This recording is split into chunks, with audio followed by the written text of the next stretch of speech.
Hi everyone, welcome back to my YouTube channel. ಎಲ್ಲರೂ ಹೇಗಿದ್ದೀರಾ? I hope ಎಲ್ಲರೂ ಚೆನ್ನಾಗಿದ್ದೀರಾ ಅಂತ ಅನ್ಕೋತೀನಿ. ನೀವೇನಾದ್ರು ನನ್ನ ವಿಡಿಯೋನ ಫಸ್ಟ್ ಟೈಮ್ ವಾಚ್ ಮಾಡ್ತಾ ಇದ್ದೀರಾ ಅಂದರೆ ಖಂಡಿತವಾಗ್ಲೂ ನನ್ನ ಚಾನಲ್ನ ಸಬ್ಸ್ಕ್ರೈಬ್ ಮಾಡಿಕೊಂಡು ವಾಚ್ ಮಾಡಿ ಅಂತ ಹೇಳೋಕ್ಕೆ ಇಷ್ಟಪಡ್ತೀನಿ. ಸೊ ನಿಮ್ಮ ಸಪೋರ್ಟ್ ಅನ್ನೋದು ನನಗೆ ವೆರಿ ಇಂಪಾರ್ಟೆಂಟ್ ಆಗಿರುತ್ತೆ. ಹಾಗಾಗಿ ನಿಮ್ಗೆ ಎಷ್ಟಾಗುತ್ತೆ ಅಷ್ಟು ಲೈವ್ ಅಪ್ಡೇಟ್ಸ್, ಹಾಗೆ ಏನಿರುತ್ತೆ ರಿಯಲ್ ನ್ಯೂಸ್ನ ಕೊಡೋಣ ಅಂತ ಹೇಳ್ಬಿಟ್ಟು ಯೂಟ್ಯೂಬಲ್ಲಿ ಕೂಡ ನಾನು ವೀಡಿಯೋಸ್ನ ಮಾಡ್ತಾ ಇದ್ದೀನಿ. ಖಂಡಿತವಾಗ್ಲೂ ನಿಮಗೆ ನಾನು ಮಾಡುವಂಥ ವೀಡಿಯೋಸು ಕಂಟೆಂಟ್ ಎಲ್ಲ ಇಷ್ಟ ಆದರೆ ನನ್ನ ಚಾನಲ್ನ ಸಬ್ಸ್ಕ್ರೈಬ್ ಮಾಡಿಕೊಂಡು ವಿಡಿಯೋನ ವಾಚ್ ಮಾಡಿ, ಹಾಗೆ ವಿಡಿಯೋ ಇಷ್ಟ ಆದರೆ ಲೈಕ್ ಮಾಡಿ, ಹಾಗೆ ನಿಮ್ಮ ಫ್ರೆಂಡ್ಸ್ ಆ್ಯಂಡ್ ಫ್ಯಾಮಿಲಿ ಕೂಡ ಶೇರ್ ಮಾಡಿ ಅಂತ ಹೇಳ್ತಾ ಇವತ್ತಿನ ವಿಡಿಯೋನ ಸ್ಟಾರ್ಟ್ ಮಾಡೋಣ. ಅದಕ್ಕಿಂತ ಮುಂಚೆ ನಿಮ್ಮ ತಮ್ಮನೇಲಲ್ಲಿ ಆಲ್ರೆಡಿ ನೋಡಿರ್ತೀರಾ, ಒಂದೇ ದಿನದಲ್ಲಿ 7,000 ಇನ್ಕಮ್ ಜನ್ರೇಟ್ ಮಾಡಿದ್ದೀರಾ ಅಂತ ಕೂಡ ತುಂಬ ಜನ ವಾಟ್ಸಪ್ಪಲ್ಲಿ ಮೆಸೇಜ್ ಮಾಡ್ತಿರ್ತೀರಾ. ಯಾವ ಥರ ಮೇಡಮ್, ಹೇಗೆ ಸ್ಟಾರ್ಟ್ ಮಾಡಿದ್ದು ನೀವು ಅಂತ ಹೇಳಿ. ಆಬ್ವಿಯಸ್ಲಿ ಇವತ್ತಿನ ಲೈವ್ ಇನ್ಕಮ್ ಪ್ರೂಫ್ ಕೂಡ ಅಪ್ಡೇಟ್ ಮಾಡ್ತೀನಿ. ಅದಕ್ಕಿಂತ ಮುಂಚೆ ಒಂದು ಸ್ಮಾಲ್ ಸ್ಟೋರಿ. ಸೊ ಬೇರೆ ಯಾರ್ದು ಸ್ಟೋರಿ ಹೇಳ್ತಾ ಇಲ್ಲ, ಇಲ್ಲಿ ನಾನು ನನ್ನ ಒಂದು ಓನ್ ಎಕ್ಸ್ಪೀರಿಯೆನ್ಸ್, ನನ್ನ ಸ್ಟೋರಿನ ಶೇರ್ ಮಾಡ್ಕೊಳಕ್ಕೆ ಬಂದಿದ್ದೀನಿ. ಯಾಕಂದರೆ ನನ್ನಂಥ ಎಷ್ಟೊಂದು ಜನ ಹೆಣ್ಮಕ್ಳು ಆನ್ಲೈನ್ ಅಂದ ತಕ್ಷಣ ಫೇಕ್ ಇರುತ್ತೆ, ಫ್ರಾಡ್ ಇರುತ್ತೆ, ನಾವು ಯಾಕೆ ಟ್ರೈ ಮಾಡ್ಬೋದು, ಆಗಲ್ಲ ನಮ್ಮ ಹತ್ರ, ನನಗೆ 2 ಮಕ್ಕಳಿದ್ದಾರೆ, ನಾನು ಹೌಸ್ ವೈಫು, ನನಗೇನೂ ಎಜುಕೇಷನ್ ಇಲ್ಲ, ನಂಗೆ ಓದೋಕ್ಕೆ ಬರಲ್ಲ ಅಂತೇಳಿ ತುಂಬ ಜನ ಹಿಂದೆ ಉಳಿತಾ ಇರ್ತೀವಿ. ಸೊ ಅಂಥವ್ರಿಗೆ ನನ್ನ ಸ್ಟೋರಿಯಿಂದ ಏನಾದರೂ ಒಂದು ಪಾಸಿಟಿವ್ ಎನರ್ಜಿ ಬರ್ಬೋದು, ಅಥವಾ ನಾನು ಕೂಡ ಮಾಡ್ತೀನಿ ಅನ್ನೋ ಒಂದು ಕಾನ್ಫಿಡೆಂಟ್ ನಿಮ್ಮಲ್ಲಿ ಬರ್ಬೋದು ಬರ್ಬೋದು ಅಂತ ನಾನು ಇದೊಂದು ಚಿಕ್ಕ ಸ್ಟೋರಿ. ಆ ಚಿಕ್ಕ ಸ್ಟೋರಿ ಅನ್ನೋದಕ್ಕಿಂತ ತುಂಬ ಕಷ್ಟಪಟ್ಟಿದ್ದೀನಿ, ನನ್ನ ಸ್ಟೋರಿನ ಹೇಳ್ತೀನಿ. ಓಕೆನಾ? ಸೊ ಇಷ್ಟ ಇದ್ದರೆ ಕೇಳಿ, ಇಲ್ಲ ಅಂದರೆ ದಯವಿಟ್ಟು ಸ್ಕಿಪ್ ಮಾಡ್ಕೊಂಡು ಹೋಗಿ, ಏನೂ ಬೇಜಾರಿಲ್ಲ. ಓಕೆ, ಸ್ಟಾರ್ಟ್ ಮಾಡೋಣ. ಸೊ ನಾನು ಕೂಡ ಒಂದು ನಾರ್ಮಲ್ ಮಿಡ್ಲ್ ಕ್ಲಾಸ್ ಫ್ಯಾಮಿಲಿ ಹುಡುಗಿನೇ, ನಾರ್ಮಲ್ ಬ್ಯಾಕ್ಗ್ರೌಂಡಿಂದ ಬಂದಿರೋಂಥ ಹುಡುಗಿನೇ. ತುಂಬ ರಿಚ್ ಏನಲ್ಲ, ತುಂಬ ಬಡವರು ಅಲ್ಲ, ಮಿಡ್ಲ್ ಕ್ಲಾಸ್. ಓಕೆ, ಆ್ಯಾವ್ರೇಜ್ ಇದರಲ್ಲಿ ಇದ್ದವಳು. ಸೊ ಅಂಥವಳು. ನನ್ನ ಎಜುಕೇಷನ್ ಬಂದು BCom ಕಂಪ್ಲೀಟ್ ಆಗಿದೆ. ನಾನು BCom ಮಾಡಿ ಆದ ತಕ್ಷಣವೇ BCom ಸೆಕೆಂಡ್ ಇಯರ್ ಇರ್ತಾ ನನಗೆ ಮ್ಯಾರೇಜ್ ಆಯಿತು. 1 ಇಯರ್ ಹಸ್ಬೆಂಡ್ ಮನೆ ಹುಬ್ಳಿಲಿ 1 ಇಯರ್ ಇದ್ದೆ. ಅದಾದಮೇಲೆ ನಮ್ಮ ಹಸ್ಬೆಂಡ್ಗೆ ಜಾಬ್ ಶಿಫ್ಟ್ ಆಯಿತು. ಓಕೆ, ನಾನು ಫೈನಲ್ ಇಯರ್ ಇರ್ತಾ ನಾನು ಬೆಂಗಳೂರಲ್ಲೇ ಎಜುಕೇಷನ್ ಎಲ್ಲ ಮಾಡಿದ್ದು. ಫೈನಲ್ ಇಯರ್ ಇರ್ತಾ ನನ್ನ ಹಸ್ಬೆಂಡ್ಗೆ 1 ವರ್ಷ ಆದಮೇಲೆ ಬೆಂಗಳೂರು ಶಿಫ್ಟ್ ಆಯಿತು ವರ್ಕು. ಸೊ ಆವಾಗ ನಾವು ಬೆಂಗಳೂರು ಶಿಫ್ಟ್ ಆದ್ವಿ, ನಾನು ನನ್ನ ಹಸ್ಬೆಂಡು. ಶಿಫ್ಟ್ ಆದಮೇಲೆ ಹುಬ್ಳಿಲಿ ಹೆಂಗೋ ನಡೀತಾ ಇತ್ತು ಜೀವನ. ಸೊ ಕೂಡು ಕುಟುಂಬ, ನಿಮ್ಗೆಲ್ಲರಿಗೂ ಗೊತ್ತಿರತ್ತೆ, ಮನೆ ಕೆಲಸ, ಅಡುಗೆ ಮಾಡು, ತಿನ್ನು, ಅಷ್ಟಕ್ಕೆ ಟೈಮ್ ಸಾಕಾಗ್ತಾರಲ್ಲ, ಇನ್ನು ಹೊರಗಡೆ ಹೋಗಿ ಕೆಲಸ ಮಾಡೋದು ಕನಸಿನ ಮಾತು. ಓಕೆನಾ? ಹಾಗಿದ್ದಾಗ ಒಂಥರ ಚೆನ್ನಾಗಿತ್ತು ಆ ಲೈಫು, ಒಂಥರ ಜಾಯಿಂಟ್ ಫ್ಯಾಮಿಲಿ. ಅದಾದಮೇಲೆ ಬೆಂಗಳೂರು ಬಂದ್ವಿ. ಬೆಂಗಳೂರು ಸಡನ್ನಾಗಿ ಬಂದ ತಕ್ಷಣ ಒಬ್ಬರೇ ಮನೆ ನಡೆಸ್ಕೊಂಡು ಹೋಗೋದು ಎಷ್ಟು ಕಷ್ಟ ಅಂತ ಗೊತ್ತಿರುತ್ತೆ ಬೆಂಗಳೂರಲ್ಲಿ ಯಾರೆಲ್ಲ ಲೈಫ್ ಲೀಡ್ ಮಾಡ್ತಾ ಇದ್ದೀರಾ ಅನ್ನೋದು. ಸೊ ಒಂದೊಂದು ರೂಪಾಯಿಗೂ ತುಂಬ ಕಷ್ಟ ಇರುತ್ತೆ. ಕಷ್ಟಪಟ್ಟರು ಕೂಡ ಅಷ್ಟು ಖರ್ಚೇ ಆಗ್ತಾ ಇರುತ್ತೆ ಬೆಂಗಳೂರಲ್ಲಿ ಅಂತ ತುಂಬ ಜನ. ಬೆಂಗಳೂರು ಅಂದ ತಕ್ಷಣ ತುಂಬ ಖರ್ಚಿರತ್ತಪ್ಪ, ಅಲ್ಲಿ ಎಲ್ಲ ತುಂಬ ಕಾಸ್ಟ್ಲಿ ಅಂತೀರಾ. ಹೌದು, ಆಬ್ವಿಯಸ್ಲಿ ನಾವು ಯಾವ ರೀತಿ ಖರ್ಚು ಮಾಡ್ತೀವಿ, ಯಾವ ರೀತಿ ಸೇವಿಂಗ್ ಮಾಡ್ತೀವಿ, ನಮ್ಮ ಮೇಲೆ ಡಿಪೆಂಡ್ ಆಗಿರುತ್ತೆ. ಬೆಂಗಳೂರು ಊರು ಚೇಂಜ್ ಆದ ತಕ್ಷಣ ಎಲ್ಲದೂ ಚೇಂಜಸ್ ಆಗಲ್ಲ. ಹಾಗಂತ ಒಬ್ಬರೇ ದುಡ್ದು ಮನೆ ಸಂಸಾರ ಎಲ್ಲ ನಿಭಾಯಿಸೋದು ತುಂಬ ಕಷ್ಟ ಆಗುತ್ತೆ ಅಂತ ಹೇಳ್ಬಿಟ್ಟು ನಾನೊಂದು ಡಿಸೈಡ್ ಮಾಡಿದೆ, ಇಲ್ಲ ನಾನು ವರ್ಕ್ಗೆ ಹೋಗ್ತೀನಿ. ಸುಮ್ಮನೆ ಪ್ರೆಗ್ನೆಂಟ್, ನಾನು ಸ್ಟ್ರಾಂಗ್ ಆಗಿದ್ದೆ, ನಾನು ಮೆಂಟಲಿ ತುಂಬ ಸ್ಟ್ರಾಂಗ್ ಇದ್ದೆ. ಅಪ್ಪನೂ ಬೇಡ ಅಂದರು. ಅಮ್ಮನೂ ಏನು ಕೆಲಸಕ್ಕೆಲ್ಲ ಹೋಗೋದು ಅವಶ್ಯಕತೆ ಇಲ್ಲ ಅಂತ ಹೇಳಿದ್ರು. ನನ್ನ ಹಸ್ಬೆಂಡು ಬೇಡ ಅಂದರು. ಮನೇಲಿ ಯಾರಿಗೂ ಇಷ್ಟ ಇರಲಿಲ್ಲ ನಾನು ಕೆಲಸಕ್ಕೆ ಹೋಗೋದು. ಯಾಕಂದರೆ ನಾನು ಹುಟ್ಟಿ ಬೆಳೆದಿದ್ದರಿಂದ ನಾನು ಯಾವತ್ತೂ ಕೆಲಸಕ್ಕೆ ಹೋದವಳೆ ಅಲ್ಲ. ಓಕೆನಾ? ನಾನಾಯಿತು, ನನ್ನ ಪಾಡಾಯಿತು, ನನ್ನ ಖರ್ಚಿಗೆ ಬೇಕಂದರೆ ಅಮ್ಮನ ಹತ್ರ ದುಡ್ಡು ಇಸ್ಕೊತಿದ್ದೆ, ಹಸ್ಬೆಂಡ್ ಹತ್ರ ದುಡ್ಡು ಇಸ್ಕೊತಿದ್ದೆ, ಈ ಥರ ಇದ್ದವಳು. ಸಡನ್ಲಿ ನನಗೆ ಮ್ಯಾರೇಜ್ ಆಗಿ ನಾನು ಪ್ರೆಗ್ನೆಂಟ್ ಆದಾಗ ನನಗೆ ಒಂದು ಜವಾಬ್ದಾರಿ ಹೆಚ್ಚಾಯಿತು. ಓಕೆ, ನನ್ನ ಮಗನೋ ಪ್ರೆಗ್ನೆಂಟ್ ಇದ್ದೀನಿ, ಏನೋ ಒಂದು ಮಾಡ್ಬೋದಲ್ವ, ಸುಮ್ಮನೆ ಮನೇಲೇ ಕೂತ್ಕೊಂಡು ಟೈಮ್ ಪಾಸ್ ಮಾಡೋ ಬದಲು ಆ್ಯಕ್ಟಿವ್ ಆಗಿದ್ದರೆ ಮಗು ಕೂಡ ಆ್ಯಕ್ಟಿವ್ ಆಗಿರುತ್ತೆ ಅಂತ ಹೇಳ್ಬಿಟ್ಟು, ಇಲ್ಲ ನಾನು ಕೆಲ್ಸಕ್ಕೆ ಹೋಗ್ತೀನಿ ಅಂತ ಹೇಳಿದೆ ಮನೇಲಿ. ಅವ್ರು ಒಪ್ಪಲಿಲ್ಲ ಅಂದರೂ ಕೂಡ ನಾನು ಒಪ್ಪಿಸ್ಬಿಟ್ಟು ರಿಟೇಲಲ್ಲಿ ಒಂದು ಜಾಬ್ ಸಿಕ್ತು. ಓಕೆ, ರಿಟೇಲಲ್ಲಿ ಮಾಡಿದ್ದೀನಿ. ರಿಟೇಲಲ್ಲಿ ಯಾರೆಲ್ಲ ಮಾಡಿದ್ದೀರಾ ಕಮೆಂಟ್ ಮಾಡಿ, ನಾನು ರಿಟೇಲಲ್ಲಿ ಮಾಡಿದ್ದೆ ಅಂತ. ಆಬ್ವಿಯಸ್ಲಿ ರಿಟೇಲಲ್ಲಿ ಮಾಡೋರು ಗೊತ್ತಿರುತ್ತೆ ಅದ್ರ ಕಷ್ಟ ಏನು, ಎಷ್ಟು ವರ್ಕ್ ಇರುತ್ತೆ ಅಂತ. ಬೇರೆ ಏನಾದ್ರು ಜಾಬ್ ಕೂತ್ಕೊಂಡು ಮಾಡಿ ಬಂದುಬಿಡ್ಬೋದು, ಬಟ್ 9 ಅವರ್ ನಿಂತು ಕೆಲಸ ಮಾಡೋದಿದೆಯಲ್ಲ, ತುಂಬ ಅಂದರೆ ತುಂಬ ಕಷ್ಟ. ಸೊ ಯಾಕೆ ಈ ಸ್ಟೋರಿ ಹೇಳ್ತಾ ಇದ್ದೀನಿ ಅಂದರೆ, ಕಂಪ್ಲೀಟಾಗಿ ಸ್ಟೋರಿ ಕೇಳಿ ಆಮೇಲೆ ನೀವು ಡಿಸಿಷನ್ ತೊಗೊಳ್ಳಿ. ಓಕೆನಾ? 9 ಅವರ್ ಕೆಲಸ, ಅದರಲ್ಲೂ ಕೂಡ ನಾನು ಪ್ರೆಗ್ನೆಂಟ್ ಇದ್ದೆ. 2 ಮಂತ್ ಆದಮೇಲೆ ನಾನು ವರ್ಕ್ ಸ್ಟಾರ್ಟ್ ಮಾಡಿದೆ. ಸೊ ಹಾಸ್ಪಿಟ್ಲೆಲ್ಲ ತೋರಿಸ್ತಾ, ಇಲ್ಲ ಏನೂ ತೊಂದರೆ ಇಲ್ಲ, ಆ್ಯಕ್ಟಿವ್ ಆಗಿದ್ದಾರೆ, ವರ್ಕ್ ಮಾಡ್ಬೋದು ಅಂತ ಕೂಡ ಡಾಕ್ಟರ್ ಕನ್ಸಲ್ಟೇಷನ್ ಎಲ್ಲ ಮಾಡಿ ಆದಮೇಲೆ ನಾನು ಜಾಬ್ ಸ್ಟಾರ್ಟ್ ಮಾಡಿದೆ. ಜಾಬ್ ಸ್ಟಾರ್ಟ್ ಮಾಡಿದಾಗ ನಾನು ಪ್ರೆಸೆಂಟಲ್ಲಿ ಜಾಬ್ ಮಾಡೋಲ್ಲಿ ಎಲ್ಲಿ ಕೂಡ ನಾನು ಪ್ರೆಗ್ನೆಂಟ್ ಇದ್ದೀನಿ ಅಂತ ಎಲ್ಲೂ ಗೊತ್ತಿರಲಿಲ್ಲ, ಯಾರಿಗೂ ಗೊತ್ತಿರಲಿಲ್ಲ. ನನಗೆ ಜಾಬ್ ಅಷ್ಟೊಂದು ರಿಕ್ವೈರ್ಮೆಂಟ್ ಇತ್ತು.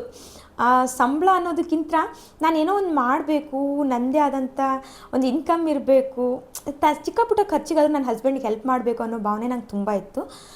ಸೊ ಈ ಥರ ಪ್ರತಿಯೊಬ್ಬರು ಹೆಣ್ಮಕ್ಳಿಗೂ ಇರುತ್ತೆ, ನಾನೇನು ಸ್ಪೆಷಲ್ ಅಂತ ಹೇಳ್ತಾ ಇಲ್ಲ, ಇತ್ತು. ಹಾಗಾಗಿ ನಾನು ವರ್ಕ್ ಮಾಡ್ತೀನಿ ಅಂತ ಸ್ಟಾರ್ಟ್ ಮಾಡಿದೆ. ಓಕೆ. ಫಸ್ಟಿಗೆ ಸ್ಟಾರ್ಟಿಂಗ್ ಎಲ್ಲ ಚೆನ್ನಾಗಿ ಅನ್ನಿಸ್ತು. ಓಕೆ, ಕಂಫರ್ಟಬಲ್ ಮಾಡ್ತಾಯಿದ್ದೀನಿ. ಆಫ್ಟರ್ ಗೊತ್ತಿರತ್ತೆ ಪ್ರೆಗ್ನೆಂಟ್ ಇದ್ದವ್ರಿಗೆಲ್ಲರಿಗೂ ಬರ್ತಾ ಬರ್ತಾ ಕೆಲಸಗಳನ್ನ ಮಾಡೋಕ್ಕಾಗಲ್ಲ, ಸುಸ್ತಾಗೋದು, ತಲೆ ಸುತ್ತು ಬರೋದು. ಬಟ್ ನಾನು ಆ್ಯಕ್ಟಿವ್ ಆಗಿದ್ದೆ, ತುಂಬ ಅಂದರೆ ತುಂಬ ಆ್ಯಕ್ಟಿವ್ ಆಗಿದ್ದೆ. ಬೇರೆಯವ್ರ ಕೆಲಸನೂ ಕೂಡ ನಾನೇ ಆಟ ಆಡ್ಕೊಂಡು ಮಾಡಿಬಿಡ್ತಿದ್ದೆ, ಅಷ್ಟು ಚೆನ್ನಾಗಿ ಆ್ಯಕ್ಟಿವ್ ಆಗಿದ್ದಂಥ ಹುಡುಗಿ ನಾನು. ಆಮೇಲೆ ಅಲ್ಲಿ ಸಂಬಳ ಬಂದು ನಿಮಗೆ ಕೇಳಿದರೆ ಗೊತ್ತಿರತ್ತೆ ಎಲ್ಲರಿಗೂ ಕೂಡ, ಬಟ್ ಅಲ್ಲಿ ಸಂಬಳ ಬಂದು 15,000 ಬರ್ತಿರಲಿಲ್ಲ ಅಷ್ಟಕ್ಕಷ್ಟೇ. ನಾವು ಚೆನ್ನಾಗಿ ಸೇಲ್ಸ್ ಸ್ಕಿಲ್ಸ್ ಎಲ್ಲ ಚೆನ್ನಾಗಿ ಮಾಡಿದಾಗ ಇನ್ಸೆಂಟಿವ್ ಎಲ್ಲ ಅಂತ ಹೇಳ್ಬಿಟ್ಟು ಒಂದು 15-17 ತನಕ ಬರ್ತಿತ್ತು. ನಾನು ಅಪ್ರಾಕ್ಸಿಮೇಟ್ ಹೇಳ್ತಾ ಇದ್ದೀನಿ. ನನಗೆ ಮ್ಯಾನೇಜರ್ ಕೂಡ ಇದ್ದರು. ಗೊತ್ತಿರತ್ತೆ ಮ್ಯಾನೇಜರೆಲ್ಲ ಹೇಗಿರ್ತಾರೆ, ಸ್ಟ್ರಿಕ್ ಇರ್ತಾರೆ, ಜೋರು ಇರ್ತಾರೆ. ಒಂದು 5 ನಿಮಿಷ ಲೇಟ್ ಆದರು, ಲೇಡೀಸೇ ಇದ್ದರು. ಓಕೆನಾ. ಪ್ರೆಗ್ನೆಂಟ್ ಇದ್ದೀನಿ ಅಂತ ಗೊತ್ತಾದಮೇಲೆ ಇನ್ನೂ ಟಾರ್ಚರ್ಗಳು ನಂಗೆ ಜಾಸ್ತಿ ಆಯಿತು. ಒಂದು 5 ನಿಮಿಷ ಲೇಟಾಗಿ ಬಂದರು. ಯಾಕೆ 5 ನಿಮಿಷ ಮುಂಚೆನೇ ಬರಬೇಕಿತ್ತಲ್ವ? ನಾನು ಏನು ಟೈಮಿಂಗ್ಸ್ ಹೇಳಿದ್ರಿ? 9 o'clock ಅಂದರೆ 9 o'clock ಎಕ್ಸಾಕ್ಟಾಗಿ ನೀನು ಇಲ್ಲಿ ಇರಬೇಕು, ಫ್ಲೋರಲ್ಲಿ ಇರಬೇಕು, ಕೆಳಗಡೆ ಇದ್ದರೆ ಅದು ಸಂಬಂಧ ಪಡಲ್ಲ ಅಂತ ಹೇಳ್ತಿದ್ರು. ಸರಿ, ಓಕೆ. ನೆಕ್ಸ್ಟ್ ಡೇಯಿಂದ ನಾನು ಮತ್ತೆ ಏನು ಮಾಡ್ತಿದ್ದೆ, ಒಂದು 5 ನಿಮಿಷ ಮುಂಚೆನೇ ಹೋಗಿ ನಾನು ಫ್ಲೋರಲ್ಲಿ ಅಂದರೆ ನಾನು ಕರೆಕ್ಟ್ 9 o'clock, 1 ನಿಮಿಷ ಅನ್ನೋಕ್ಕಿಂತ ಮುಂಚೆನೇ ನಾನು 9 o'clock ಒಳಗಡೆ ನಾನು ಎಲ್ಲಿರ್ತಿದ್ದೆ. ಸೊ ಆ ಥರ ಎಕ್ಸಿಲೇಟರ್ ಆನ್ ಮಾಡಿರಲಿಲ್ಲ ಅಂದರೆ ಸ್ಟೆಪ್ ಹೊತ್ಕೊಂಬರಬೇಕು, ಸೆಕೆಂಡ್ ಫ್ಲೋರ್. ಓಕೆನಾ. ಆಗ್ತಿರ್ಲಿಲ್ಲ ಅಂತಲ್ಲ, ಬಟ್ ಏನು ಮಾಡಬೇಕು, ಏನೂ ಮಾಡೋಕ್ಕಾಗಲ್ಲ ಅಲ್ಲ. ಸೊ ನಾನು ವರ್ಕ್ ಮಾಡಲೇಬೇಕು, ನನ್ನ ಹತ್ರ ಸ್ಟ್ರಾಂಗ್ ಆಗಿದೆ, ನಾನು ಮಾಡಲೇಬೇಕು. ನನ್ನ ತಿಂಗಳಾದರೆ ನಂಗೆ ಸಂಬಳ ಬೇಕು, ನಂಗೆ ರಿಕ್ವೈರ್ಮೆಂಟ್ ಇದೆ ಅಮೌಂಟು ಅನ್ನೋ ಪರಿಸ್ಥಿತಿ ನಂದು. ಅಂದರೆ ನನಗೇನೂ ಇಲ್ಲ ಅಂತಲ್ಲ ನಾನು ಹೇಳ್ತಾ ಇಲ್ಲ. ಸೊ ನನ್ನ ಮೈಂಡ್ಸೆಟ್ಟಲ್ಲಿ ನಾನು ದುಡಿಬೇಕು, ನನ್ನ ದುಡ್ಡಿಂದ ನನಗೇನಾದರೂ ಹೆಲ್ಪ್ ಆಗುತ್ತೆ. ಸೊ ನನ್ನ ಹಸ್ಬೆಂಡ್ಗೆ ಹೆಲ್ಪ್ ಮಾಡಬೇಕು ಅನ್ನೋದು ನನ್ನ ಭಾವನೆ. ಓಕೆ. ಹಾಗಾಗಿ ಹಾಗೆ ಮಾಡ್ಕೊಂಡು ಹೋಗ್ತಾ ಇದ್ದೆ. ಬರ್ತಾ ಬರ್ತಾ ನನಗೆ ಡೇಟ್ ಜಾಸ್ತಿ ಆದಂಗೂ ಸುಸ್ತು, ಟೈರ್ಡ್ನೆಸ್ ಸ್ಟಾರ್ಟ್ ಆಯಿತು. ರಿಟೇಲಲ್ಲಿ ಬಾಕ್ಸ್ ಎತ್ತಿಡೋದಂತಿರುತ್ತೆ, ಎಲ್ಲದೂ ಇರುತ್ತೆ. ಓಕೆ. ಪ್ರೆಗ್ನೆಂಟ್ ಇದ್ದೀನಿ ಅಂತರೂ ಯಾರು ಕೂಡ ಅಲ್ಲಿ ಇದು ಮಾಡಲ್ಲ. ಎಲ್ಲೋ ಒಬ್ಬರು ಇರ್ತಾರೆ ಒಳ್ಳೆಯವ್ರು ಸಿಗಬೇಕಂತಂದರೆ, ನನ್ನ ಹಣೆ ಬರೋಕ್ಕೆ ಯಾರೂ ಸಿಗಲಿಲ್ಲ. ಎಲ್ಲೋ ಒಂದಿಷ್ಟು ಜನ ತುಂಬ ಹೆಲ್ಪ್ ಮಾಡ್ತಿದ್ರು. ನನ್ನ ಮ್ಯಾನೇಜರ್ ಏನಿರೋರು ಯಾವತ್ತೂ ಹೆಲ್ಪ್ ಮಾಡ್ತಿರ್ಲಿಲ್ಲ. ಸುಮ್ಮನೆ ತೋರ್ಕೆಗೆ ಮಾತ್ರ ಪ್ರೆಗ್ನೆಂಟ್ ಇದೆ ಕೂತ್ಕೋ ಅಂತ ಹೇಳ್ತಿದ್ರು. ಆಮೇಲೆ ನನ್ನ ಕೆಲಸ ಮಾತ್ರ ಚೆನ್ನಾಗಿ ತಗೋತಿದ್ರು. ಆವಾಗ ನನಗೆ ಗೊತ್ತಾಯಿತು ಕಷ್ಟ ಎಷ್ಟಿರುತ್ತೆ, ಒಂದು ದುಡ್ಡಿನ ಬೆಲೆ ಎಷ್ಟಿರುತ್ತೆ. ಇಷ್ಟು ದುಡಿಬೇಕಂದ್ರೆ ಇಷ್ಟೆಲ್ಲ ಕಷ್ಟಪಡ್ತಾಯಿದ್ರು ನಮ್ಮ ಅಪ್ಪ ಅಮ್ಮ ಆಗಿರ್ಬೋದು, ಹಸ್ಬೆಂಡ್ ಆಗಿರ್ಬೋದು, ಯಾರೇ ಆಗಿರ್ಬೋದು. ಹೊರಗಡೆ ಹೋಗಿ ದುಡಿತಾರೆ ಅಂದ ತಕ್ಷಣ ನಾವೇನೋ ಅನ್ಕೋತೀವಿ ಕಷ್ಟನೇ ಇರಲ್ಲ, ಆರಾಮಾಗಿ ದುಡ್ಕೊಂಡು ಸಂಬಳ ಬರುತ್ತೆ ಅಂತ. ಬಟ್ ತುಂಬ ಕಷ್ಟ ಇರುತ್ತೆ. ತುಂಬ ಕಷ್ಟಪಟ್ಟು ಅವರಲ್ಲಿ ಏನೇ ಅಂದ್ರೂ ಅನ್ನಿಸ್ಕೊಂಡು ಕೆಲಸ ಮಾಡಿ ಸಂಬಳ ಮಂತ್ ಎಂಡ್ ಅಥವಾ ಮಂತ್ ಸ್ಟಾರ್ಟಿಂಗ್ ಅಂದರೆ ಸಂಬಳ ಬರ್ತಿರತ್ತೆ ಪ್ರತಿಯೊಬ್ಬರಿಗೂ ಕೂಡ. ಆವಾಗ ರಿಯಲೈಸ್ ಆಯಿತು, ಓಕೆ ನಾನು ಅಂದ್ರೂ 8 ಮಂತ್ ತನಕ ಕಂಪ್ಲೀಟ್ ಮಾಡಿ ಆ ವರ್ಕ್ ಮಾಡಿ ಮುಗಿಸ್ದೆ. 9 ಅವರಲ್ಲಿ ಒಂದು 5 ನಿಮಿಷ ಕೂತ್ಕೊಳ್ಳೋಕೆ ನಂಗೆ ಟೈಮ್ ಸಿಗ್ತಿರಲಿಲ್ಲ ಅಷ್ಟೊಂದು. ಅದರಲ್ಲಿ ಮಾಲ್ಗಳಲ್ಲೆಲ್ಲ ಗೊತ್ತಿರುತ್ತೆ ನಿಮಗೆ, ರಿಟೇಲಲ್ಲಿ. ಸೊ ಪುರ್ಸತ್ತೆ ಇರೋದಿಲ್ಲ. ಅದರಲ್ಲೂ ಹಾಲಿಡೇಸ್ ಎಲ್ಲ ನಮ್ಗೆ ರಜೆನೇ ಸಿಗ್ತಾ ಇರಲಿಲ್ಲ. ಮೇನ್ಲಿ ನನಗೇನಾದ್ರು ಅಪಾಯಿಂಟ್ಮೆಂಟ್ ಇದೆ ಹಾಸ್ಪಿಟಲ್ದು ಅಂದಾಗ ನಾನು ವೀಕ್ ಆಫಲ್ಲೇ ಅಪಾಯಿಂಟ್ಮೆಂಟ್ ತೊಗೋತಿದ್ದೆ. ಹಾಸ್ಪಿಟಲ್ದೇನೇ ಇದ್ದರು ನನಗೆ ಎಕ್ಸ್ಟ್ರಾ ನಾನು ಯಾವತ್ತೂ ಲೀವ್ ಹಾಕಲೂ ಇಲ್ಲ ಕೂಡ. ವರ್ಕ್ ಅಷ್ಟೇ ಪ್ರೆಷರ್ ಜಾಸ್ತಿ ಇರ್ತಿತ್ತು. ಸೊ ಅದೆಲ್ಲ ಮುಗಿಸಿ ಆದಮೇಲೆ ಡೆಲಿವರಿ ಆಯಿತು. ನಾನು ಯಾವಾಗಲೂ ಆ್ಯಕ್ಟಿವ್ ಆಗಿರುವಂಥ ಹುಡುಗಿ. ನಂಗೆ ಯಾವತ್ತೂ ಸುಮ್ಮನೆ ಕೂತ್ಕೊಳ್ಳೋಕ್ಕಾಗಲ್ಲ. ಹೊಸದನ್ನು ಏನಾದರೂ ಕಲಿತಾ ಇರಬೇಕು, ಇಲ್ಲ ಏನಾದರೂ ಒಂದು ವರ್ಕ್ ಮಾಡ್ತಾ ಇರಬೇಕು, ಆ ಥರ ಇದ್ದವಳು ನಾನು. ಹಾಗಾಗಿ ಏನು ಮಾಡಿದೆ, ವರ್ಕ್ ಎಲ್ಲ ಕಂಪ್ಲೀಟ್ ಅದು ಮುಗೀತು. 8 ಮಂತ್ಗೆ ನಾನು ಸ್ಟಾಪ್ ಮಾಡಿಬಿಟ್ಟೆ. 1 ಮಂತ್ ಲೀವಲ್ಲಿದ್ದೆ. ಆಮೇಲೆ ಡೆಲಿವರಿ ಆಯಿತು. ಒಂದು ಮುದ್ದಾದ ಹೆಣ್ಮಗಳು ಕೂಡ ಹುಟ್ಟಿದ್ಲು. ನಮ್ಮ ಮನೆಗೆ ಮಹಾಲಕ್ಷ್ಮಿ ಕೂಡ ಬಂದಳು. ಅದಾದಮೇಲೆ ಇನ್ನೂ ಜವಾಬ್ದಾರಿ ಜಾಸ್ತಿ ಆಯಿತು. ಓಕೆ, ಮಗಳಿದ್ದಾಳೆ. ಸೊ ನಾನು ಏನಾದ್ರು ಮನೆಯಿಂದ ಸ್ಟಾರ್ಟ್ ಮಾಡಬೇಕಲ್ಲ ಅಂತ ಹಿಂಗೆ ಮನೇಲಿ ಒಂದು 6-7 ಮಂತ್. ಓಕೆ. ನಾನು ಫೋನ್ ನೋಡುವಾಗ ಮೊದಲಿಗೆಲ್ಲ ಇನ್ಸ್ಟಾಗ್ರಾಮೆಲ್ಲ ಯೂಸ್ ಮಾಡ್ತಾ ಇರಲಿಲ್ಲ ನಾನು. ಮದುವೆ ಆದಮೇಲೆ ಇನ್ಸ್ಟಾಗ್ರಾಮ್ ಯೂಸ್ ಮಾಡೋದು ಸ್ಟಾರ್ಟ್ ಮಾಡಿದ್ದೆ. ಇವತ್ತೇನು ನಾನು ಕ್ಯಾಮ್ರಾ ಮುಂದೆ ಬಂದು ಮಾತಾಡ್ತಾ ಇದ್ದೀನಿ ಅಂದರೆ ನಿಜವಾಗ್ಲೂ ನನಗೆ ಇಷ್ಟೆಲ್ಲ ಧೈರ್ಯ ಏನೂ ಇರಲಿಲ್ಲ. ನನ್ನ ಎಜುಕೇಷನಲ್ಲಿ ತುಂಬ ಚೆನ್ನಾಗಿದೆ. ಡಿಸ್ಟಿಂಕ್ಷನ್ ಸ್ಟೂಡೆಂಟ್ ಆಗಿರ್ಬೋದು, ಚೆನ್ನಾಗಿ ಹೇಳ್ಕೊಡೋದು, ಲೀಡರ್ಶಿಪ್ ಆಗಿರ್ಬೋದು, ಎಲ್ಲದೂ ಇತ್ತು. ಬಟ್ ನನಗೆ ಸೋಷಿಯಲ್ ಮೀಡಿಯಾ, ಮೊಬೈಲ್ ಯೂಸ್ ಮಾಡೋದು ಯಾವುದೂ ಗೊತ್ತಿರಲಿಲ್ಲ. ನಾನು ಇನ್ಸ್ಟಾಗ್ರಾಮ್ ಎಲ್ಲ ಯೂಸೇ ಮಾಡ್ತಿರ್ಲಿಲ್ಲ ಫಸ್ಟ್ ಆಫ್ ಆಲ್ ಆಗಿ. ಅಮ್ಮ ಸ್ವಲ್ಪ ಸ್ಟ್ರಿಕ್ಕು. ನಾನು ಯಾವುದೇ ರೀತಿ ಆ ಥರ ಸೋಷಿಯಲ್ ಮೀಡಿಯಾದಲ್ಲಿ ಯಾವತ್ತೂ ನನ್ನ ಫ್ರೀಯಾಗಿ ಬಿಟ್ಟಿಲ್ಲ. ರಿಸ್ಟ್ರಿಕ್ಷನ್ ತುಂಬ ಇತ್ತು ನನ್ನ ಮನೆ ಕಡೆಯಿಂದ. ಮದುವೆ ಆದಮೇಲೆ ಹಸ್ಬೆಂಡ್ ಎಲ್ಲ ಇಲ್ಲ ಮಾಡು ನಿನ್ನ ಇಷ್ಟ ಅಂತ ಹೇಳಿ ನನಗೆ ಸಪೋರ್ಟಿವ್ ಆಗಿದ್ದರು. ಅದಾದಮೇಲೆ ಇನ್ಸ್ಟಾಗ್ರಾಮ್ ರೀಲ್ಸ್ ಸ್ಕ್ರೋಲ್ ಮಾಡ್ತಾ ಇರುವಾಗ ನನಗೆ ಈ ಥರದ್ದು ಒಂದು ವೀಡಿಯೋ ಸಿಕ್ತು. ಮನೆಯಿಂದ ಕೂತ್ಕೊಂಡು ಸ್ಕಿಲ್ಸ್ ಕಲ್ತ್ಕೊಂಡು ಈ ರೀತಿ ಸಂಪಾದನೆ ಮಾಡ್ತೀನಿ, ದಿನಕ್ಕೆ 10,000 20,000 ಅಂತ ಹೇಳ್ತಿದ್ರು. ನಾನು ಸ್ವಲ್ಪ ದಿನ ಏನಲ್ಲ, ನನ್ನ ಮಗಳು ಹುಟ್ಟಿದಾಗಿಂದ ನಾನು ಸ್ಟಾರ್ಟ್ ಮಾಡಿದೆ. ಒಂದು 8-9 ಮಂತ್ ತನಕನೂ ಕಂಪ್ಲೀಟ್ ಬರೀ ಅಂಥ ವೀಡಿಯೋಸ್ನ ನೋಡಿದ್ದೀನಿ. ಅದು ನಾವು ಯಾವ ವೀಡಿಯೋಸ್ ನೋಡ್ತಿರ್ತೀವಿ ಅಂಥ ವೀಡಿಯೋಸೇ ನಮಗೆ ರಿಲೇಟೆಡ್ ವೀಡಿಯೋಸೇ ನಮ್ಗೆ ಬರ್ತಾ ಇರ್ತೇವಲ್ವ. ಸೊ ಆ ಥರ ವೀಡಿಯೋಸೇ ಬರ್ತಾಯಿತ್ತು. ಫೈನಲಿ ನಾನು ಡಿಸಿಷನ್ ತೊಗೊಳಕ್ಕೆ 9 ಮಂತ್ ತೊಗೊಂಡೆ. ಬಟ್ ತೊಗೊಂಡು ಆದಮೇಲೆ ನಾನು ಜಾಯ್ನ್ ಆದೆ ಈ ಕಂಪ್ನಿಗೆ, ಬಿಜ್ಕುರ್ಕುಲ್ ಕಂಪ್ನಿಗೆ ಜಾಯ್ನ್ ಆಗಿ ಒಬ್ಬ ಮೆಂಟರ್ ಹತ್ರ ಜಾಯ್ನ್ ಆದೆ. ಅವರು ತುಂಬ ಚೆನ್ನಾಗಿ ಅರ್ನ್ ಮಾಡಿದರು. ಓಕೆ, ಅವ್ರು ಅರ್ನಿಂಗ್ಸ್ ಮಾಡಿದ್ದು ನೋಡಿ ನಾನು ಅಲ್ಲಿ ಜಾಯ್ನ್ ಆದೆ. ಜಾಯ್ನ್ ಆದಮೇಲೆ ಅವರೊಂದಿಷ್ಟು ಬೇಸಿಕ್ ವೀಡಿಯೋಸ್ನ ಕಳಿಸ್ಕೊಟ್ಟಾದ್ಮೇಲೆ ಅವ್ರು ಯಾವತ್ತೂ ನಾನು ಅವ್ರ ಜೊತೆ ಕಾಲಲ್ಲಿ ಮಾತಾಡೇ ಇಲ್ಲ. ಓಕೆ, ಮೆಸೇಜಲ್ಲಿ ಅವ್ರು ಹಾಕೋ ಅರ್ನಿಂಗ್ಸು ಅದನ್ನೆಲ್ಲ ನೋಡ್ಕೊಂಡು ನಾನು ಜಾಯ್ನ್ ಆದೆ. ಓಕೆ, ನಾನು ಇಷ್ಟಾದ್ರು ಅವ್ರು ಅಷ್ಟು ಮಾಡ್ತಾಯಿದ್ದಾರೆ, ನಾನು ಒಂದು 2,000 ಮಾಡ್ಬೋದಲ್ಲ ತಿಂಗಳಿಗೆ ಅಂತ ಹೇಳಿ ಜಾಯ್ನ್ ಆದೆ. ಜಾಯ್ನ್ ಆದಾದಮೇಲೆ ಹೇಗಿತ್ತು ಅಂದರೆ ಅದು ಬೇಸಿಕ್ ವಿಡಿಯೋಸ್. ನನಗೆ ಹಿಂದಿ ಇಂಗ್ಲೀಷ್ ಅಷ್ಟು, ನನಗೆ ಇಂಗ್ಲೀಷ್ ಓಕೆ, ಹಿಂದಿ ನನಗೆ ಅರ್ಥನೇ ಆಗ್ತಾ ಇರಲಿಲ್ಲ. ಎಷ್ಟು ಹಾಕ್ಬಿಟ್ಟಿದ್ದೀನಿ ದುಡ್ಡನ್ನ. ಹಸ್ಬೆಂಡ್ಗೆ ಹೇಳಿದ್ರೆ ಬಿಡು ಬೇಡ ಬಿಟ್ಬಿಡು, ಏನಾಯಿತು ಆ ಇಶ್ಯೂ, ಯಾಕೆ ಟೆನ್ಷನ್ ತೊಗೋತೀಯಾ, ಏನೋ ಎಲ್ಲೋ ಹೋಗ್ತಿರತ್ತೆ ಎಲ್ಲೋ ಬರ್ತಿರತ್ತೆ, ಬಿಟ್ಬಿಡು, ಯಾಕೆ ಇಷ್ಟೊಂದು ಮೈಂಡ್ ಟೆನ್ಷನ್ ತೊಗೊಂಡು ಡಿಪ್ರೆಷನ್ಗೆ ಹೋದಂಗೆಲ್ಲ ಆಗ್ತಾ ಇದೆಯಾ, ಟೆನ್ಷನ್ ತೊಗೋಬೇಡ, ಆರಾಮಾಗಿರು, ಮಗಳು ನೋಡ್ಕೊಂಡು ಆರಾಮಾಗಿರಪ್ಪ ಅಂತ ಹೇಳಿದ್ರು. ಬಟ್ ನನಗೇನಂದರೆ ನಾನು ಹಾಕಿದ್ದೀನಲ್ಲ ಅಷ್ಟು ದುಡ್ಡಿಗೆ 15,000 ಸಂಬಳಕ್ಕೆ ನಾನು ಅಷ್ಟೆಲ್ಲ ಕಷ್ಟಪಡ್ತಾಯಿದ್ದೆ. ಇಲ್ಲಿ ಹಾಕಿದ್ದೀನಲ್ಲ ಯಾಕೆ ನಾನು ವರ್ಕ್ ಮಾಡಬಾರ್ದು ಅಂತ ಹೇಳ್ಬಿಟ್ಟು ಹಸ್ಬೆಂಡ್ ಡ್ಯೂಟಿಗೆ ಹೋದ್ಮೇಲೆ ನಾನು ಏನು ಮಾಡ್ತಿದ್ದೆ, ಮಗಳನ್ನ ಮಲಗಿಸ್ತಿದ್ದೆ. ಆದಮೇಲೆ ನಾನು ಕುತ್ಕೊಂಡು ಏನು ಮಾಡ್ತಿದ್ದೆ, ಅವಳು ಮಲಗಿಸ್ಕೊಂಡೆ ನಾನು ನೋಟ್ಸ್ ಮಾಡ್ತಿದ್ದೆ ಕುತ್ಕೊಂಡು. ನಾನು ಕನ್ನಡ ಮೀಡಿಯಮಲ್ಲಿ ಓದಿರೋದು, ಓಕೆನಾ. ಸೊ ಇಂಗ್ಲೀಷ್ ಅರ್ಥ ಆಗ್ತಿತ್ತು, ಹಿಂದಿ ಅರ್ಥ ಆಗ್ತಾ ಇರಲಿಲ್ಲ ಬಟ್ ನನಗೆ ಗುರಿ ಇತ್ತು, ನಾನು ಕಲೀಲೇಬೇಕು, ನಾನು ದುಡ್ಡು ಹಾಕಿದ್ದೀನಿ, ನಾನು ಲಾಸ್ ಮಾಡ್ಕೊಳ್ಳೋಕೆ ನನಗೆ ಇಷ್ಟ ಇಲ್ಲ ಅಂತ ಹೇಳ್ಬಿಟ್ಟು ಕುತ್ಕೊಂಡು ಲರ್ನ್ ಮಾಡಿ ನೋಟ್ಸ್ ಮಾಡಿಕೊಂಡು ಪ್ರತಿಯೊಂದು ಕಲಿಯೋಕ್ಕೆ ಸ್ಟಾರ್ಟ್ ಮಾಡಿದೆ. 3 ಮಂತ್ಸ್ ಟೈಮ್ ತೊಗೊಂಡಿದ್ದೀನಿ. ನೀವು ಸುಳ್ಳು ನಿಜವಾಗ್ಲೂ ನಂಬ್ತಿರಲ್ಲ ಗೊತ್ತಿಲ್ಲ, ತುಂಬ ಜನ ನನ್ನ ಸ್ಟೂಡೆಂಟ್ಸ್ 1 ಮಂತಲ್ಲೇ ಅರ್ನಿಂಗ್ ಸ್ಟಾರ್ಟ್ ಮಾಡ್ಕೋತೀರ, ವಿತಿನ್ 7 ಡೇಸಲ್ಲೆಲ್ಲ ಅರ್ನಿಂಗ್. ಬಟ್ ನಾನು 3 ಮಂತ್ಸ್ ಟೈಮ್ ತೊಗೊಂಡಿದ್ದೀನಿ. ಅರ್ಥ ಮಾಡ್ಕೊಳ್ಳಿ, ಯಾವುದೇ ರೀತಿ ಯಾರ್ದು ಸಪೋರ್ಟ್ ಇರಲಿಲ್ಲ, ಮೆಂಟರಾಗಿ ನನಗೆ ಹೇಳ್ಕೊಡೋಕೆ ಯಾರೂ ಇರಲಿಲ್ಲ. ನೆಕ್ಸ್ಟ್ ಇದು ಮಾಡು, ಇದನ್ನ ಲರ್ನ್ ಮಾಡು ಅಂತ ಯಾರೂ ಹೇಳ್ಕೊಟ್ಟಿಲ್ಲ ನನಗೆ. ಓನ್ ಎಫರ್ಟಿಂದ ಕಷ್ಟಪಟ್ಟು 3 ಮಂತ್ಸ್ ಲರ್ನ್ ಮಾಡಿ, ಸರ್ಟಿಫಿಕೇಟ್ ಎಲ್ಲ ತೊಗೊಂಡು, ಟೆಸ್ಟ್ ಎಲ್ಲ ಕ್ಲಿಯರ್ ಮಾಡಿ, ಇಂಪ್ಲಿಮೆಂಟ್ ಮಾಡೋದು. ಅದರಲ್ಲಿ ನನಗೆ ಇನ್ಸ್ಟಾಗ್ರಾಮಲ್ಲಿ ಕ್ಯಾಮ್ರಾ ಮುಂದೆ ಮಾತಾಡೋಕ್ಕಾಗಿರ್ಬೋದು, ನಾನು ವಿಡಿಯೋಸ್ ಹಾಕೋದಾಗಿರ್ಬೋದು, ಸೊ ನನಗೆ ಇಷ್ಟ ಇರಲಿಲ್ಲ. ಮೊದಲೆಲ್ಲ ಒಂದು ಕಾಲೇಜ್ ಟೈಮಲ್ಲೆಲ್ಲ ಇಂಟ್ರೆಸ್ಟ್ ಇತ್ತು, ಬಟ್ ಅದಾದಮೇಲೆ ನಂಗೆ ಅಷ್ಟೊಂದು ಇಷ್ಟ ಇರಲಿಲ್ಲ ಸೋಷಿಯಲ್ ಮೀಡಿಯಾ ಅಂದರೆ. ನಾನು ಕಂಟೆಂಟ್ ರೈಟಿಂಗ್, ಕಾಪಿ ರೈಟಿಂಗ್ ಅಂತ ಹೇಳಿ ಈ ಒಂದು ಕಂಪ್ನಿಗೆ ಜಾಯ್ನ್ ಆದೆ. ಬಟ್ ನನಗಲ್ಲಿ ಯಾರು ಗೈಡೆನ್ಸ್ ಕೊಡದೇ ಇರೋದ್ರಿಂದ ನಾನು ಏನು ಮಾಡಿದೆ, ಅಫಿಲಿಯೇಟ್ ಮಾರ್ಕೆಟಿಂಗ್ಗೆ ಸ್ಟಾರ್ಟ್ ಮಾಡಿದೆ. ಇಲ್ಲ, ನಾನು ದುಡ್ಡು ಹಾಕಿರೋದು ತೆಗಿಬೇಕಲ್ಲ ಅನ್ನೋದಕ್ಕೆ ಸ್ಟಾರ್ಟ್ ಮಾಡಿದ ಜರ್ನಿ. ಸೊ ಇವಾಗ ನಾನು ಎಷ್ಟು, ನೀವು ಪ್ರತಿಯೊಂದು ನನ್ನ ಅಪ್ಡೇಟ್ಸ್ ನೋಡಿರ್ಬೋದು, ನನ್ನ ಸ್ಟೂಡೆಂಟ್ ರಿಸಲ್ಟ್ ಆಗಿರ್ಬೋದು, ಸ್ಟೂಡೆಂಟ್ ಫೀಡ್ಬ್ಯಾಕ್ ಆಗಿರ್ಬೋದು, ಆ್ಯಂಡ್ ನನ್ನ ಅರ್ನಿಂಗ್ಸ್ ಆಗಿರ್ಬೋದು, ಆ್ಯಂಡ್ ನನ್ನ ಅವಾರ್ಡ್ ತೊಗೊಂಡಿರೋದಾಗಿರ್ಬೋದು, ನನ್ನ ರೆಕಗ್ನೈಜೇಷನ್ ಆಗಿರ್ಬೋದು, ನನ್ನ ವಿಡಿಯೋಸ್ ಆಗಿರ್ಬೋದು, ಯಾವ ಥರ ಬರ್ತಾಯಿದೆ ಅಂದರೆ ನೀವು ನೋಡ್ತಾ ಇರ್ಬೋದು. ಓಕೆ, ಸೊ ನಾನು ಇನ್ನೂ ಪರ್ಫೆಕ್ಟ್ ಅಂತ ನಾನು ಹೇಳ್ಕೊತಾ ಇಲ್ಲ, ಬಟ್ ನಾನು ತುಂಬ ಕಲ್ತಿದ್ದೀನಿ, ಒಂದೊಂದನ್ನು ಅಪ್ಡೇಟ್ ಮಾಡಿದ್ದೀನಿ, ಒಂದೊಂದನ್ನು ಇಂಪ್ಲಿಮೆಂಟ್ ಮಾಡಿದ್ದೀನಿ. ಓಕೆ, ಮನುಷ್ಯ ಯಾವಾಗಲೂ ಒಂದೇ ಥರ ಇರೋಕ್ಕಾಗಲ್ಲ. ಸೊ ನಾನು ಈ ಸೋಷಿಯಲ್ ಮೀಡಿಯಾ ಅಂದರೆ ಇಷ್ಟಪಡ್ದಿತ್ತಿರೋಳು ಇವತ್ತು ನಾನು ಸೋಷಿಯಲ್ ಮೀಡಿಯಾದಲ್ಲೇ ಇನ್ಕಮ್ನ ಜನ್ರೇಟ್ ಮಾಡ್ತಾಯಿದ್ದೀನಿ, ಸೋಷಿಯಲ್ ಮೀಡಿಯಾದಲ್ಲೇ ವರ್ಕ್ ಮಾಡ್ತಾಯಿದ್ದೀನಿ. ಅರ್ಥ ಮಾಡ್ಕೊಳ್ಳಿ, ನಾವೊಂದು ಇಷ್ಟಪಡ್ತಾ ಇದ್ದರೆ ನಮ್ಗೆ ಅದು ಕಂಫರ್ಟಬಲ್ ಅಂತ ಅಲ್ಲ ಅನಿಸುತ್ತೆ, ಬಟ್ ನಾವು ಅದರಲ್ಲೇ ಮೂವ್ ಆನ್ ಆಗಬೇಕಾಗಿರತ್ತೆ. ಅಲ್ಲಿ ಏನೂ ಮಾಡೋಕ್ಕಾಗಲ್ಲ, ವಿಧಿ ಆಟ ಅಂತಾರಲ್ಲ ಆ ಥರ. ಸೊ ಈ ಥರ ನನ್ನ ಒಂದು ಜರ್ನಿ ಇತ್ತು. 9 to 5 ಜಾಬ್ ಮಾಡಿ ಅಲ್ಲಿ ಅಷ್ಟೆಲ್ಲ ಕಷ್ಟಪಟ್ಟಿದ್ದಕ್ಕೆ 9 ಅವರ್ ನಿಂತು ನನಗೆ ಎಷ್ಟೇ ಸುಸ್ತಾದರೂ ಟಯರ್ಡ್ ಆದರೂ ನಾನು ರೆಸ್ಟ್ ಮಾಡ್ತಿದ್ದೆ, ಕೆಲಸ ಮಾಡಿದ್ದಕ್ಕೆ ಇವತ್ತು ನನಗೆ ಒಂದು ಒಳ್ಳೆ ಪ್ಲ್ಯಾಟ್ಫಾರ್ಮ್ ಸಿಕ್ಕಿದೆ. ನಾನು ತುಂಬ ಖುಷಿಯಿಂದ ಹೇಳ್ಕೊತೀನಿ. ಬಿಜ್ಕುರ್ಕುಲ್ ನೀವು ತುಂಬ ಜನ ಅನ್ಬೋದು ಫೇಕ್ ಇದೆ, ಫ್ರಾಡ್ ಇದೆ ಅಂತ ಹೇಳ್ತಾರೆ. ಒಂದ್ಸತಿ ಗೂಗಲಲ್ಲಿ ಹೋಗಿ ಚೆಕ್ ಮಾಡ್ಕೊಳ್ಳಿ. ಲೀಗಾಲಿಟಿ ಆಗಿರ್ಬೋದು 2023ರಲ್ಲಿ ಈ ಕಂಪ್ನಿ ಸಿಒಗೆ ಭಾರತೀಯ ಉದ್ಯೋಗ ರತ್ನ ಅವಾರ್ಡ್ ಕೂಡ ಕೊಟ್ಟಿದ್ದಾರೆ. ಫೇಕು ಫ್ರಾಡು ಕಂಪ್ನಿಗೆ ಸುಮ್ಮನೆ ಅವಾರ್ಡ್ಗಳನ್ನ ಕೊಡೋದಿಲ್ಲ. ಆ್ಯಂಡ್ ಸಿಒಗೂ ಕೊಟ್ಟಿದ್ದಾರೆ. ಓಕೆನಾ, ನಮಗೆ ಅಮೌಂಟ್ ಏನು ಪೇಮೆಂಟ್ ಬರುತ್ತಲ್ವ ಆವಾಗ ಕೂಡ 2% ಟ್ಯಾಕ್ಸ್ ಕಟ್ಟಾಗಿಯೇ ನಮಗೆ ಸ್ಯಾಲ್ರಿ ಅನ್ನೋದು ಕ್ರೆಡಿಟ್ ಆಗುತ್ತೆ. ಹಾಗೆಯೇ ಸೊ ಅದಿಷ್ಟ ಆಯಿತು. ಓಕೆನಾ, ಆ್ಯಂಡ್ ನಮ್ಮ ವರ್ಕ್ನ ರೆಕಗ್ನೈಸೇಷನ್ ಮಾಡಿ ಅವಾರ್ಡ್ನೆಲ್ಲ ನಮ್ಮ ಮನೆಗೆ ಕಳಿಸ್ಕೊಡ್ತಾರೆ. ನಾನು ಇವತ್ತಿನವರೆಗೂ ಇಷ್ಟೆಲ್ಲ ಅವಾರ್ಡ್ ತೊಗೊಂಡಿದ್ದೀನಿ ಅಂದರೆ ನನ್ನ ಮನೆಗೆ ಅವಾರ್ಡ್ನ ಕಂಪ್ನಿಯವ್ರು ಕಳಿಸ್ಕೊಟ್ಟಿದ್ದಾರೆ. ನಾನು ಡೆಲ್ಲಿಗಿಲ್ಲಿ ಎಲ್ಲೂ ಹೋಗೋಕ್ಕಾಗಿಲ್ಲ, ಯಾಕಂದರೆ ನಂಗೆ ಚಿಕ್ಕ ಚಿಕ್ಕ ಮಕ್ಕಳಿದ್ದಾರೆ. ನಾನು ಮನೆ ಬಿಟ್ಟು ಎಲ್ಲೂ ಹೊರಗೆ ಹೋಗೋಕ್ಕಾಗಲ್ಲ. ನಾನು ಇಲ್ಲೇ ಎಲ್ಲರೂ ಹೋಗಬೇಕಂದ್ರೆ ಇಲ್ಲೇ JP ನಗರ್, ಜಯನಗರ ಇಷ್ಟೇ ಹೋಗಕ್ಕೆ ಸಾಧ್ಯ. ತುಂಬ ಲಾಂಗ್ ಡೆಲ್ಲಿಗಿಲ್ಲೆಲ್ಲ ಮಕ್ಕಳು ಕರ್ಕೊಂಡು ಹೋಗೋದು ತುಂಬ ರಿಸ್ಕ್ ಅನಿಸುತ್ತೆ. ನಾನು ಆ ಥರ ರಿಸ್ಕ್ ಎಲ್ಲ ನಾನು ತೊಗೊಳ್ಳಲ್ಲ, ಯಾಕಂದ್ರೆ ಚಿಕ್ಕ ಚಿಕ್ಕ ಮಕ್ಕಳಿದ್ದಾರೆ. ಏನೇ ಆದರೂ ನಾವೇ ಜವಾಬ್ದಾರಿ ಆಗಿರುತ್ತೆ, ನೋಡ್ಕೋಬೇಕಾಗತ್ತಲ್ಲ ಬಂದಾದಮೇಲೆ. ಸೊ ಹಾಗಾಗಿ ನಾನು ಎಲ್ಲೂ ಹೋಗಿಲ್ಲ. ನನಗೆ ಏನು ತಲುಪಬೇಕಿತ್ತು ಅಂಥ ಅವಾರ್ಡ್ಗಳನ್ನೆಲ್ಲ ಕಂಪ್ನಿಯಿಂದ ನನ್ನ ಮನೆಗೆ ಕಳಿಸ್ಕೊಟ್ಟಿದ್ದಾರೆ.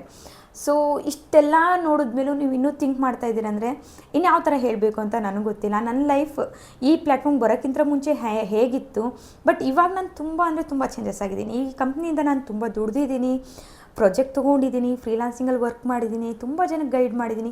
ನನ್ನಂತ ಎಷ್ಟೊಂದು ಜನಕ್ಕೆ ಹೆಣ್ಮಕ್ಳಿಗೆ ಈಗ ಆಗಿರ್ಬೋದು, ಗಂಡು ಮಕ್ಕಳು ಇದ್ದಾರೆ. ಓಕೆ, ತುಂಬ ಜನ ಕೇಳ್ತಾರೆ, ಏನು ಮೇಡಮ್ ಹೆಣ್ಮಕ್ಳಿಗೆ ಫೀಡ್ಬ್ಯಾಕ್ ಮಾತ್ರ ಹಾಕ್ತೀರಾ, ಬಾಯ್ಸ್ ಯಾರು ವರ್ಕ್ ಮಾಡಿಲ್ವಾ ನಿಮ್ಮ ಮೆಂಟರ್ಶಿಪ್ಪಲ್ಲಿ ಅಂತ ಕೇಳ್ತೀರಾ. ಆಬ್ವಿಯಸ್ಲಿ ತುಂಬ ಜನ ಮಾಡಿದ್ದಾರೆ. ನಿಮ್ಗೆಲ್ಲರಿಗೂ ಗೊತ್ತಿರುತ್ತೆ, ಬಾಯ್ಸ್ ಆಲ್ಮೋಸ್ಟ್ ಅಲ್ಲಿ ಕ್ಯಾಮ್ರಾ ಮುಂದೆ ಬರೋಕ್ಕಾಗಿರಲಿ, ಫೀಡ್ಬ್ಯಾಕ್ ಕೊಡೋಕ್ಕಾಗಿರಲಿ ಇಷ್ಟಪಡಲ್ಲ. ಸೊ ಹಾಗಾಗಿ ನಾನು ಯಾರ್ದು ಬಾಯ್ಸ್ದು ವಿಡಿಯೋಸ್ ಇದ್ದರೂ ಕೂಡ ನಾನು ಅವ್ರನ್ನ ಸೋಷಿಯಲ್ ಮೀಡಿಯಾದಲ್ಲಿ ಶೋ ಮಾಡೋಕ್ಕೆ ಆಗಲ್ಲ. ಅವ್ರು ಓಕೆ ಅಂದರೆ ಮಾತ್ರ ನಾನು ಕೂಡ ಫೀಡ್ಬ್ಯಾಕ್ನ ಬೇರೆ ಬೇರೆ ಅಪ್ಡೇಟ್ಸ್ ಮಾಡ್ಬೋದು ಅಷ್ಟೇ. ಸೊ ಅವ್ರು ಆ ಥರ ಇಷ್ಟಪಡೋದಿಲ್ಲ, ನಾನು ಹಾಗಾಗಿ ಯಾವುದು ಬಾಯ್ಸ್ ಹಾಕೋದಿಲ್ಲ. ಯಾರು ಬೇಕಿದ್ರೂ ವರ್ಕ್ನ ಮಾಡ್ಬೋದು. ಇಷ್ಟೆಲ್ಲ ನೋಡಿದ್ಮೇಲೂ ನೀವು ಇನ್ನೂ ಯೋಚನೆ ಮಾಡ್ತಾ ಇದ್ದೀರಾ ಅಂದರೆ ನನಗೆ ಯಾವ ಥರ ಹೇಳಬೇಕು ಅಂತ ನನಗೆ ಅರ್ಥನೇ ಆಗ್ತಾಯಿಲ್ಲ. ಸೊ ನೋಡಿ ತಿಳ್ಕೊಂಡಾದಮೇಲೆ ಈ ಕಂಪ್ನಿ ಕಂಪ್ಲೀಟ್ಲಿ ಲೀಗಲ್ ಇದೆ, ಯಾವುದೇ ರೀತಿ ಡೌಟ್ಸ್ ಬೇಡ.